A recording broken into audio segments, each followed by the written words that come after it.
Assalamu алейкум, урматтуу көрөрмандар. Мына жер улак боюнча оюн бүттү. Кыргызстан Монголияны 16-0 эсебинде утту.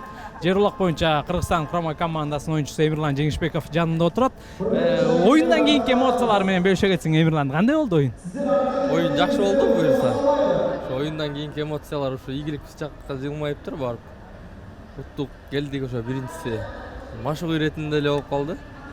Ошо эң алгач катандашыбыз берде казак бир туугандар. Буюрса ошолорго адаптация кылып, аттарыбызды үйрөтүп, көндүрүп, тренировка кылып алдык. Өзүң канча улак салдың? Мен бир улак салдым. Бүгүн жана муляшынын салмагы оор экен, 35 килограммдай бар экен. Ошо колубуз жүрдү, кудайым буюрса, жакшы болду. Негизи оюн өзүң купулуңа толдубу? Мындай кандай экен? Муляш менен ойноо, чийинге таштоо? Чийинге таштоо, муляш менен ойноо бул биздин жер улактагыдай эле экен. Чүйдө көбүнчө жер улак тартып жүрүп, ошондой эле сымал болду мен үчүн. Жерге эле таштайт экенсиң, барып мындай эңкейип эле биз билип жүргөн эле оюн экен. Жер улак менен көкбөр болуп экиге бөлүндү. Өзүң кайсыга ойнойн деп кыялданып жаттың эле, анан ошо жер улакка кошкондо ыраазы элесиңби? Жер улакка кошконуна ыраазы элемин, анткени бул жерден жетекчилерден да тандоо болуп ошо биз жер улак тартып жүргөнгө байланыштуу ошого ылайыктуу болсо керек деп ойлодум. Ошо мага оор деле болгон жок бул жер улак. Анткени жер улак тартып жүрүү эле чоң ойгон. Өзүң айтып калгандай, негизги атаандаш бул Казакстанда. Анан Казакстанды утууга канчалык мүмкүнчүлүк бар? Алардын оюндарын көрдүңөр? Мына бүгүн биринчи оюн. Кандай шанс барбы бизде? Же калыстар тартып коебу, кандай ойлойсуз? Калыстар тең караса, кудайым буюрса, ийгилик биз жакка жылмайса экен деп отурабыз. Ошо кудайым буюрса баары Алладан деп Аллага таянып отурабыз. Кудайым буюрса, Аллахым насип этип жеңиш менен кайтсак экен, ошо кыргыз элин жеңиш тартуулап берсек, кыргыз элине абдан кубанычтуу болот экен.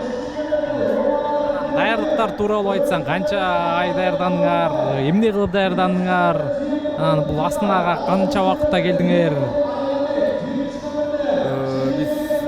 Чолпон Атада тренировка кылдык. Ат менен дагы эртең менен ат минип аттык. Эртең менен бир чуркап аттык, андан кийин ат минип аттык, анан кечкинден гантель физический подготовкалар болуп аттı. Ошол жерде 2,5 ай машыктык.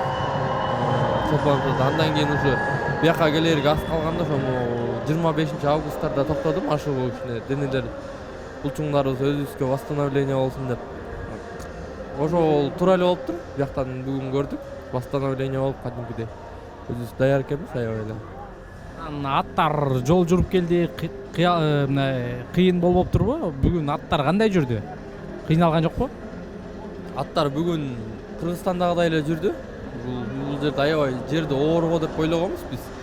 Ысык көлдөгү ат майданга караганда салыштырмалуу бул жерде жер аттарга жер жеңилирээк экен. Өзүң аттын жөнүндө айтсаң, кайсы атты минип атасың? Мен Малыш деген атты минип атам. Достук командасында жекеме-жекеде жүргөн.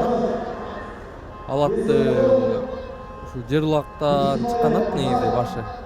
Ошо мурун көрүп билип жүргөн, минип жүргөн ат болчу. 2022-жылы Турцияда боло турган көчмөндөр оюндарына ушул атты тандап минген болчумун. Анда тилекке каршы бул ат барбай калган аттарыбыз. Азыр бул оюнга деле ошону алдырдым. Кудайым буюрса.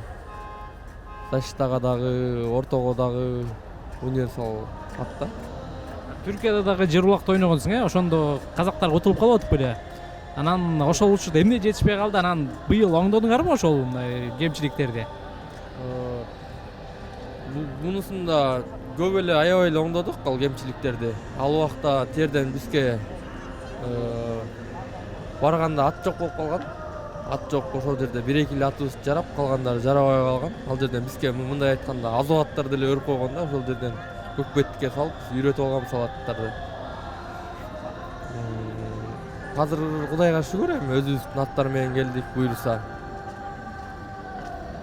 Бир көгөрүп, намыстан.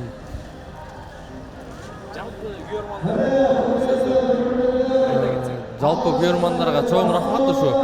Биз сборныйга кошулуп, сборный түзүлгөндөн бери баары тең комментарий жазып, кээ бирөө номерлерибизди карап, калоо тилегин айтып, ийгилик бизге ийгилик эметип мындай дуа кылып турган көрөрмандарга чоң рахмат. Бүт баары жакшы комментарийлер жасап мындай соцсеттерден көргөн жерден каалоо тилектерин аябай эле айтып атышты. Ошолорго чоң рахмат. Эртең Кудайым буйрса бу жерде ойногондо дагы көп көрөрмандар келет го деп ишенем кыргыз элинен.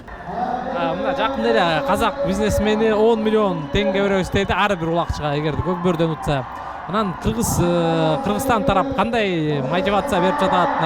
Акча беребиз деп же башка бир стимулдар болуп жатабы? Бизде андай стимул болгон жок. Стимулдар болгон жок. Андай бизге азыр патриотический стимул болуп атат. Ар бир ушул жердеги байкелер 24 балада.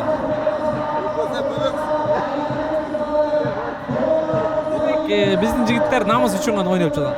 Биздин жигиттер намыс үчүн ойноп атат. 2,5 айдан бери өкмөт жактан айлык берилген жок эч нерсе. Ошо ар ким Кудайга шүгүр деп эле жүрөбүз.